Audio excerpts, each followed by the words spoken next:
importantíssimo. A gente, depois de mais de quatro anos aí sem o Ministério da Cultura, o retorno do Ministério da Cultura e a rediscussão do Cultura Viva no estado de São Paulo, no Brasil. Como que está sendo essa retomada, né, junto aos pontos de cultura? São mais de 1.000, né, aqui só no estado de São Paulo. Só no estado de São Paulo, mais de 1.000, que já foram conveniados. Agora, o conceito de cultura viva vai para além do que é um convênio, né? Então, para nós, do Ministério da Cultura, essa retomada, essa comemoração dos 20 anos que está se dando por todo o país, está sendo importantíssimo fazer isso aí. Reconectar, reaproximar os fazedores de cultura para fazer essa discussão tão importante no estado de São Paulo. Bom, a gente fala em comemoração, né? Mas tem muito trabalho, né? Como que está sendo feita essa reconexão? Tivemos aí um período em que esses laços quase foram rompidos, né? Ficamos aí até a deriva e pensando, continuará esse programa Cultura Viva ou não? Mas está aí vivo, né? Sim. Para você, isso é importante para a gente ver a importância de se ter um Ministério da Cultura, né? A gente ficou alguns anos sem Ministério da Cultura e aí você vê a importância desse órgão para mobilizar, para fomentar a cultura. Tem uma frase que é muito conhecida por todos, que é assim: o Estado, ele não faz cultura, mas ele fomenta a cultura. Então, o Ministério da Cultura de volta, sendo esse grande mobilizador, articulador da sociedade civil para o fazer cultural, é importantíssimo. E a gente pega o Ministério para reconstruir e já herda essa política que vai ser, que é a Aldir Blanc, né? E foi a Paulo Gustavo para executar isso em todos os municípios que aderiram a essa política PNAB. E muito bom que a gente esteja comemorando os 20 anos do Cultura Viva, já com muito recurso. Vai ser um dos anos que mais vai ter recurso para o Cultura Viva no estado de São Paulo e no país.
Ponto de Cultura, o Brasil de baixo para cima. Esse é um livro desse homem, ó, escritor, Célio Turino, na verdade o pai do programa Cultura Viva, que está completando 20 anos no nosso país, no estado de São Paulo. Célio, como que é, 20 anos depois, ver um encontro como esse, que não é só de comemoração, é lógico, né?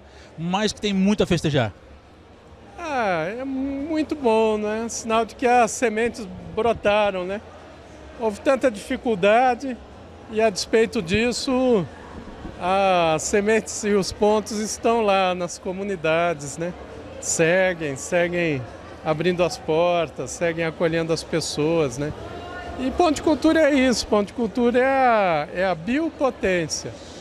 A biopotência é a potência da vida, que vai fazer frente a esses controles que tentam fazer sobre a vida e que nos enquadram, né? Então, a Cultura Viva e o Ponto de Cultura, eu diria que seguem exatamente porque elas têm essa proximidade com os fluxos da vida. Eu diria assim que a Cultura Viva é a biologia. E o Ponto de Cultura é a matemática dessa biologia. É um ponto mesmo. Até é inspirado no aforismo de um grande cientista, filósofo, matemático, grego, de Siracusa. Lá era um território grego à época, mas é um território hoje da Sicília, né? Isso há 200 anos antes de Cristo. E ele fez a formulação: dá-me um ponto de apoio e uma alavanca e eu moverei o mundo. Esse é o sentido do Ponto de Cultura. A gente encontrar esses pontos de potência na comunidade e, quando esses pontos se integrarem em rede de uma forma intensa, né, precisa de mais volume ainda do que a gente tem hoje. Aí a gente vai mudar o Brasil, vai mudar o mundo, é isso. Eu fico curioso em saber, né? Aí você já deu as dicas, quais foram as inspirações, né? Mas quantos foram os momentos de transpiração para colocar no papel tudo isso, esse aspecto filosófico, esse aspecto histórico, esse aspecto antropológico, né? Que nós vemos nos pontos de cultura. E a partir daí você falou assim, eureka! Daqui dá para a gente criar um programa, dá para a gente criar um ponto de cultura. Ainda é um processo, né? Cultura é cultivo. A melhor forma de definir a cultura é pensar em agricultura. Não é assim? Vai lá, o agricultor, o camponês vai na roça, ele vai sassajar, vai mover lá a terra, vai fofar a terra, ele vai semear, ele vai acompanhar o crescimento das plantas, as plantas vão crescendo, aí vem erva daninha, vem pragas, vem tempestades, e ele vai cuidando, até que ele faz a colheita. Na hora da colheita faz uma festa junto, não é assim? Mas vocês são lá de Taubaté, é assim, né? E aí ele fez a colheita e separa as melhores sementes e começa tudo de novo. De vez em quando pode vir uma grande tempestade, como que houve agora no Rio Grande do Sul, destrói tudo, mas tem uma força vital tão grande em quem faz essa agricultura, esse vínculo com a terra, que ele não para. E ele recomeça tudo de novo, e de novo, novamente. E o ponto de cultura é isso, são essas sementes, esses pontos de potência da vida. Então, para construir, assim, existe, de fato, ponto de cultura, há toda uma filosofia, toda uma teoria. Eu tive a bênção, a possibilidade de ir conhecendo pessoas que me fizeram perceber isso, desde cedo, sabe? Lumumba, por exemplo, que faleceu ano passado, lá de São Luís do Paraitinga. Foi meu mestre, eu tinha 17 anos, o conheci. Fazendo o quê? Eu fui fazer um cartaz em silkscreen, que eu era gráfico, na Secretaria de Cultura em Campinas, e eu fui fazer o cartaz para um espetáculo dele, América, América. Daí a gente criou uma relação de mestre e discípulo, ele meu mestre. Eu fui aprendendo. com outras pessoas também. Depois fui trabalhar no Museu da Cidade de Campinas, antes era Museu Histórico. E aí eu conheci uma senhora que vendia acarajé na porta do museu. Quem era ela? Laudelina de Campos Melo. Quem foi Laudelina de Campos Melo? Ela foi uma grande lutadora do povo, foi alfabetizada pela mãe da Euda Rist, aliás, porque ela foi trabalhar na fazenda da família da Euda Rist, que ela era de Poços de Caldas e foi trabalhar em Mojimirim. E depois ela foi para Santos, entrou para o Partido Comunista, fundou o primeiro sindicato de empregadas domésticas do Brasil nos anos 30. Teve a Segunda Guerra Mundial e no Brasil houve uma campanha de luta antifascista. O Brasil vivia sob fascismo. Laudelina ali se alistou para trabalhar como enfermeira. Depois a vida, as dificuldades todas, ela foi para Campinas e no final uma velha senhora mineira, mas vestida de baiana de acarajé, vendendo acarajé. E eu chegando lá como um menino para dirigir um museu. E eu aprendi com ela. Então são esses mestres todos que a gente foi aprendendo. Aí quando eu cheguei no museu, no Ministério da Cultura, eu diria, eu tinha essa bagagem, essas referências que eu nunca as perco. E quem está num ponto de cultura nunca pode perder essas referências, porque a cultura é um fio longo e um passa para o outro, um conhecimento. Às vezes você não sabe nem de onde ele veio, porque são memórias ancestrais, que são aprendidas numa brincadeira infantil, que são aprendidas num folguedo, né? Isso tudo, quando pôde se juntar com pensamento antropológico, filosófico, né? Isso resultou na cultura viva. E daí a gente foi juntando também cultura digital, interações estéticas, porque é muito importante que o ponto ele não fique parado ali naquilo que ele faz. Ele tem que se articular em rede, com autonomia, com protagonismo. Depois teve todo esse movimento no Brasil. Eu não estou no governo desde 2010, né? E aí a vida me puxou para fora, né, do país. E essa ideia hoje está em 18 países. 18 países? Quais são os principais países aí? Na Argentina, por exemplo, são 2.000 pontos de cultura. Na Indonésia, mais na América Latina, né? Do México até Paraguai, Chile, Peru. Há leis cultura viva que precedem a lei brasileira, sabia? Lei em Medellín, lei na cidade de Lima. Há muitos processos. Nós começamos a fazer congressos latino-americanos, realizamos 5, com 1.500 pessoas. O primeiro foi em La Paz, na Bolívia. Todo mundo indo pela força da ideia, né? E eu fui percorrendo isso. Aí o Papa Francisco conheceu também. É isso que eu ia perguntar. Você conseguiu chamar a atenção até do Papa Francisco? Isso quando ele era arcebispo ainda, né? Ele conheceu os pontos de cultura na Argentina. Às vezes a gente faz alguma coisa e não sabe quem está vendo, né?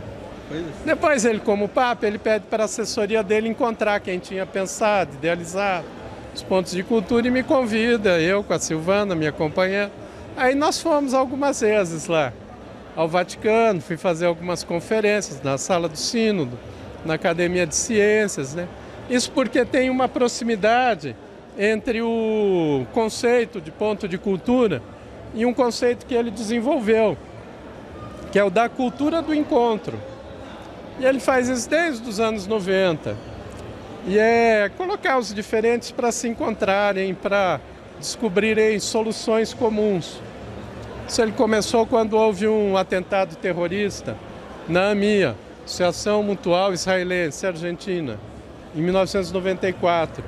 E foram mortas mais de 80 pessoas, 82, nesse atentado. Aí ele era bispo, nem arcebispo era ainda, bispo em Buenos Aires, e ele chama um diretor de escola para juntar jovens católicos, evangélicos, muçulmanos, sem religião, e colocou os jovens juntos para pensarem em soluções de convivência e de paz. Daí, inclusive, saiu uma lei dos jovens lá em Buenos Aires, tudo. Eu conto isso num livro que eu escrevi sobre a América Latina. E então houve uma grande proximidade. Eu, inclusive, assinei lá no Vaticano, acho que em 2016, um convênio como pessoa física, para difundir a ideia por aí, né? E deu muito certo e tal. Enfim, então a gente vai fazendo esses encontros. Aí ver esse encontro paulista, ver esse povo todo aqui reunido. Mostra aqui, ó, tô vendo, eu vi a Jaqueline, vi a Claudinha lá de Santa Fé, quer dizer, são 600 quilômetros de distância. E estão aqui, né? Então isso é muito bacana. Bom, são 20 anos, Célio, para a gente poder continuar. Quais são os potenciais do programa Cultura Viva que ainda não foram explorados dentro da sua visão? Há muito, né? Outro dia eu vi na televisão um anúncio assim, um comercial, ele falava sobre favela e dizia: favela não é carente, favela é potente. Essa para mim, eu abri um sorriso, porque essa foi uma formulação do Cultura Viva. Você falar isso hoje pode parecer algo simples, mas não é, nem hoje. E em 2004, menos ainda. Porque sempre quando se pensa no povo, se pensa a partir do critério da falta, da vulnerabilidade. E aí se oferece coisas, se oferece mal. Sempre é de cima para baixo, por isso meu subtítulo é de baixo para cima. E com a Cultura Viva, pela primeira vez no Brasil, e eu diria que mesmo mundo afora, se construiu uma política pública pensada a partir da potência, da capacidade de agir, de transformar, que ela está presente em todos os seres, está presente nas comunidades. Então, esse é um eixo. Quando a gente descobre esse sentido, a gente realiza a biopotência. A biopotência é a potência da vida.